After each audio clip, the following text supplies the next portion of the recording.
અત્યારના મારો રિસર્ચ છે કે AI થી બ્લેક હોલ્સ કેવી રીતે શોધાય સારી રીતે. ઓકે. અને મૂન ઉપર હું મને હસવું એ આવ્યું કે હું પેલું ગીબલી બનાવતો હોઉં છું એ તમે બ્લેક હોલ શોધવા આપણાને પણ એમના એ સેમ એલ્ગોરિધમ એકચ્યુઅલી વાપરે છે કારણ કે છે ને કે બ્રહ્માંડ એ ધારો કે સમજીએ કે એલ્ગોરિધમ એ હ્યુમન સ્પીચ ઉપર ટ્રેન છે જે આપણે ChatGPT વાપરીએ છીએ એ 7 લાખ કલાકની હ્યુમન સ્પીચ ઉપર લગભગ ટ્રેન થયેલા એલ્ગોરિધમ છે એટલે એ સમજી શકે છે કે આપણી સાથે કમ્યુનિકેટ રીઝનિંગ કેવી રીતે થાય. હવે સેમ રીતે બ્રહ્માંડ પણ અવાજ કરે છે અમુક અને એ અવાજો અમે શોધવાનો પ્રયત્ન કરીએ છીએ ને. ઓમ.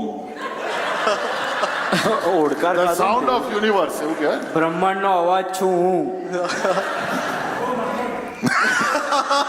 મને ખબર જ હતી આ કોક તો પ્રફુલ કાકો ગોળો થશે. એટલે બ્લેક હોલ જેવો જ છે, વધારે બોલશો ને તો આખો લઈ લેશે અંદર. કેપેસિટી નહીં જાણતા તમે મારા નાના ભાઈની, બરાબર છે? આંગળી કરવાની નહીં વધારે. હા, સાવજ બેઠા છે આની બાજુમાં જ. અમે બે MC² કીધું ને. પેલું શું હતું મારી વાળું શું હતું?